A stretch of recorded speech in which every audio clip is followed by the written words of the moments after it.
Direct selling marketing का एक ऐसा तरीका है जिसमें प्रोडक्ट या सर्विसेज को डायरेक्ट कस्टमर तक पहुंचाया जाता है बिना किसी थर्ड पार्टी के। आगे बात करते हैं डायरेक्ट सेलिंग कैसे काम करता है। डायरेक्ट सेलिंग को समझने से पहले हमें ट्रेडिशनल मार्केटिंग को समझना होगा, तब डायरेक्ट सेलिंग को हमें समझने में आसानी होगी। आइए शुरू करते हैं। एग्जाम्पल लेते हैं एक पेन का। आप रोरिटो कंपनी का एक पेन खरीदना चाहते हैं, तो उस पेन को खरीदने के लिए आप कहाँ जाएंगे? जाहिर सी बात है, आप रिटेलर के पास जाएंगे जो कि हमारे गांव में मौजूद होता है।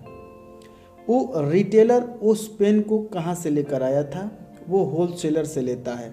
और वो होलसेलर उस पेन को कहाँ से लेता है? वो डिस्ट्रीब्यूटर से लेता है। और वो डिस्ट्रीब्यूटर उस पेन को कहाँ से लेता है? मैन्युफैक्चरर से लेता है। अब बात करते हैं कि आपको या उस कस्टमर को कैसे पता चला कि रोरिटो कंपनी का पेन मार्केट में आया है। उसके लिए कंपनी टीवी या न्यूज़पेपर के माध्यम से, किसी एक्टर या एक्ट्रेस यानी सेलिब्रिटी के माध्यम से एडवर्टाइजमेंट करती है, जिसके माध्यम से हमें पता लगता है कि मार्केट में इस रोरिटो कंपनी का पेन आया है। और इस सारे प्रोसेस को मैनेज करने के लिए एक सेल टीम होता है। तो बात करते हैं, आपने उस पेन को 10 रुपये में ख़रीदा, तो क्या वो पेन रिटेलर को कितना में पड़ा होगा? वो रिटेलर को 8 रुपये में पड़ा होगा, होलसेलर को 7 रुपये में पड़ा होगा, और जो डिस्ट्रीब्यूटर होता है 6 रुपये में पड़ा होगा।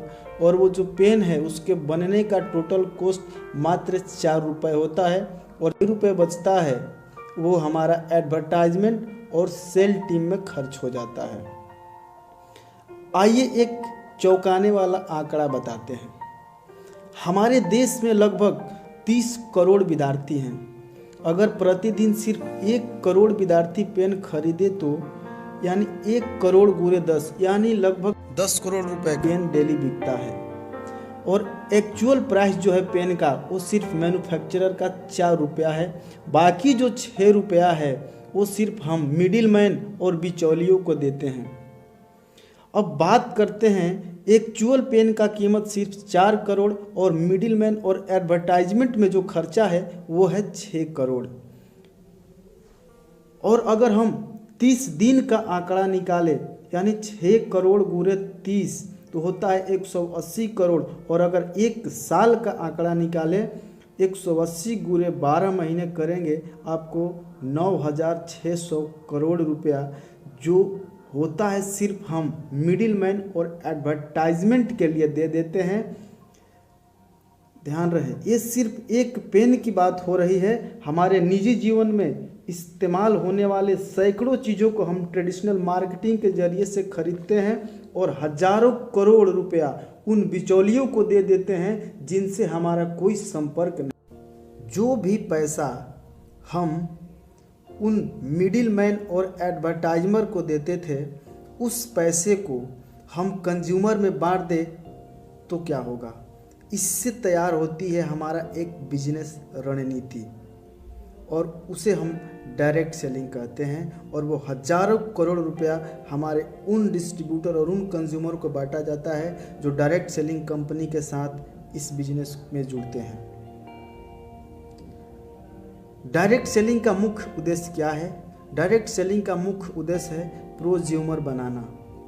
एग्जाम्पल के तौर पे, आप बाहुबली फिल्म देखने गए और वो फिल्म आपको बहुत अच्छा लगा, तो आप अपने दोस्तों को बताते हैं।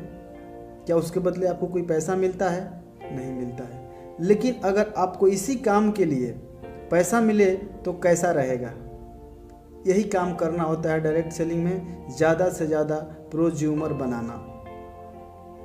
डायरेक्ट सेलिंग हमें क्यों करना चाहिए? डायरेक्ट सेलिंग का क्या फ़ायदा है? डायरेक्ट सेलिंग का सबसे पहला फायदा है कम लागत में खुद का व्यवसाय। आपको अगर एक चाय का ठेला भी लगाना हो तो कम से कम 10 से 15 हज़ार रुपया खर्च हो जाता है। उससे भी कम पैसे में आप डायरेक्ट सेलिंग बिजनेस का शुरुआत कर सकते हैं। दूसरा होता है एक्सपोनेंशियल ग्रोथ।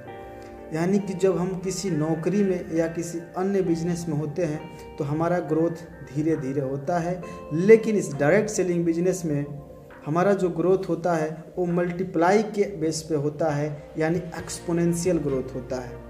तीसरा बेनिफिट है समय की आज़ादी। इस बिजनेस में हमें टाइम फ्रीडम बहुत मिलता है। चौथा बेनिफिट है ज़िंदगी बदलने वाला एजुकेशन सिस्टम। जो डायरेक्ट सेलिंग कंपनी जो एजुकेशन प्रोवाइड करती है वो वाकई ज़िंदगी बदलने वाला होता है।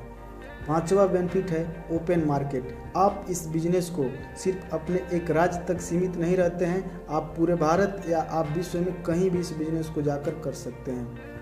छठा बेनिफिट है इन्फ्लेशन फ्री बिजनेस, यानी इस बिजनेस को महंगाई की मार नहीं झेलनी पड़ती है।